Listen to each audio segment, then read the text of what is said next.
I've often been asked, why doesn't your software do question and answers? Let me explain it. I'm fundamentally against the question and answer model, and I've been fundamentally against it since day one. And here's why. In order to explain it, I'm gonna have to give you a little bit of a baseball analogy, so stick with me. This is good trivia. So in 1856, there's this guy named Henry Chadwick. Henry Chadwick is a Londoner. He comes over from England to New York City, and he gets a job with the local newspaper covering all the boroughs and all the baseball teams in 1856. Because he's from the UK, he goes to his boss, he says, you know what? Baseball is so inferior to cricket. And the boss says, well, what do you mean? He says, well, you know, in baseball, there's only one stat, and that is runs. So I don't have anything to write about because it's only about who won or lost, and sometimes there's only 1 or 2 runs in the game. His boss says back to Henry, hey, why don't you invent statistics and follow the model that they use in cricket? So Henry Chadwick, in 1856, invents modern day scorekeeping for baseball. By the way, he's in the inaugural class of the MLB Hall of Fame, and he's the only scorekeeper in the MLB Hall of Fame. And here were his instructions for keeping track of how to score baseball. Write down every pitch, every play. And in doing so, you're gonna write down some things that have no value to the outcome of the game. They're just frankly irrelevant, like a ball 3 in the dirt. But by writing down every pitch in every play, you're getting a little node of data. And that data can sit there until infinity, and it could be used for other algorithms. So fast forward from 1856 to 1971, and we've got sabermetrics. If you saw the movie Moneyball, you'll know sabermetrics was about these MIT and Harvard guys.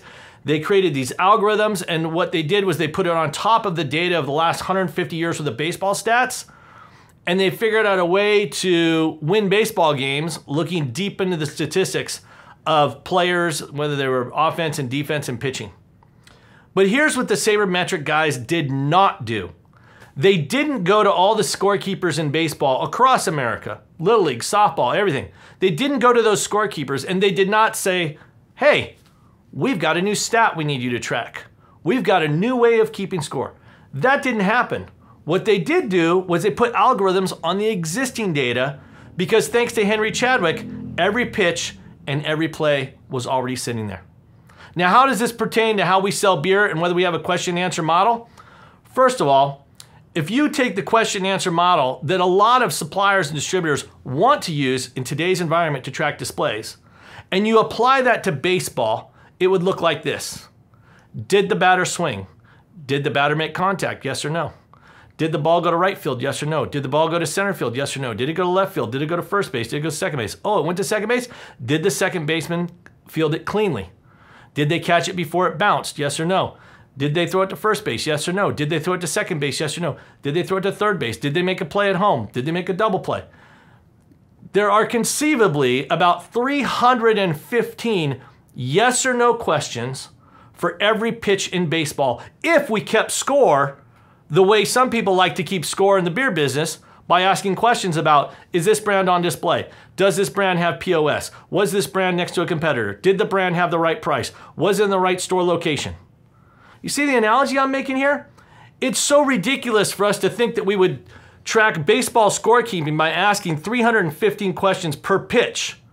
And yet sometimes in the beer world, some people want to ask 30, 40, 50, or even 60 questions of a sales rep in a store on what was possible. So instead, our system asks what happened. Just like Henry Chadwick in baseball. Just give me every pitch and every play. And the way that translates the iSellBeer model is, hey, sales reps, take a picture of every display every week. Every display every week. And here's the good news. How I would be training you today as a sales rep is the same training I'm going to give you 10 years from now. Whether you have 50 more suppliers or 50 less suppliers 10 years from now, the instructions on using the iSellBeer platform are identical. Every display, every week. No more questions. But wait, sometimes the IT folks come and they go, yeah, but my questions are so easy. What do you mean they're easy? Well, they're binary. Well, what's binary mean? Binary means there's only 2 outcomes, right? Either yes or no. And binary for IT people who are very mathematics seems like it's really easy. But then I always get them with this one. I say, okay, will you marry me? You say, what are you talking about? I go, will you marry me? See, will you marry me is the #1 binary question on the planet. And yet, anybody who's watching this, who's ever asked that question or been asked that question knows, hopefully, that there's a whole lot of analytics. There's a whole lot of thought, right? There's a whole lot of, considering the outcomes and considering the possibilities. If you're going to ask somebody that question, you don't ask it on a whim. You're thinking about it for a while.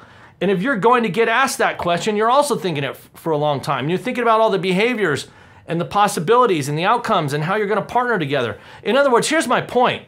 Will you marry me is a binary question. And yet it uses both sides of the brain at almost maximum capacity for a very long time to come up with what has been known as a very simple binary question. Well, the same goes for these binary questions that are in other surveys out there, right? Is there brand X in the meat and fish department of chain Y with the right POS and the right price and the right secondary brands representing bottles and cans on the right dates? That's almost as bad as will you marry me? And that's why we don't ask questions.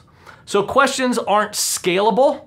In other words, even if you did come up with 4 or 5 good questions, and let's just hypothetically say they were easy to answer, well, the main supplier has 4 or 5, the second biggest supplier of the house has 3 or 4, and next thing you know, the sales rep has 30 or 40 questions.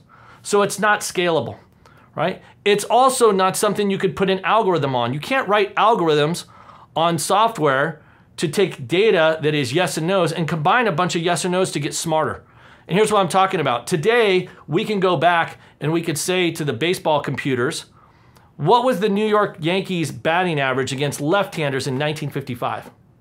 Now, the man or the woman that kept score in 1955 did not know we were going to ask that question. So there is nowhere in the scorebooks that says batting average against left-handers. They weren't tracking that every single game. But the raw data is there. We could take that algorithm, we put it on top of the data, and we could get smart. And here's my hope. It's kind of funny, but 117 years from now, someone way smarter than me is going to put algorithms on the data that we collect at iSellBeer and have some killer insights on how to sell more beer out in the trade. Is this an easy concept to swallow? No, it's complex, right? I mean, it's as silly as creating an e-commerce company that's going to sell books, right? It's as silly as creating a car company that's only going to sell electric cars, right? It's as silly as any other entrepreneur that said they had an idea that other people didn't believe in that we know will work. We know we're right, we're seeing success, and we hope you decide to join us on this journey. We're all after the same thing, which is to sell more beer. So if this video has caught your ear and you think that we're leaning the right direction of making it easier for your sales reps and taking the administrative load down while they're out in the trade so that they can focus on selling rather than surveying, give us a call. My name's Tracy Neal. Our VP of Sales is Jim Kinney. We're at iSellBeer.com, and don't forget to check out the iSellBeer with Tracy Neal podcast. We're here to help you sell more beer.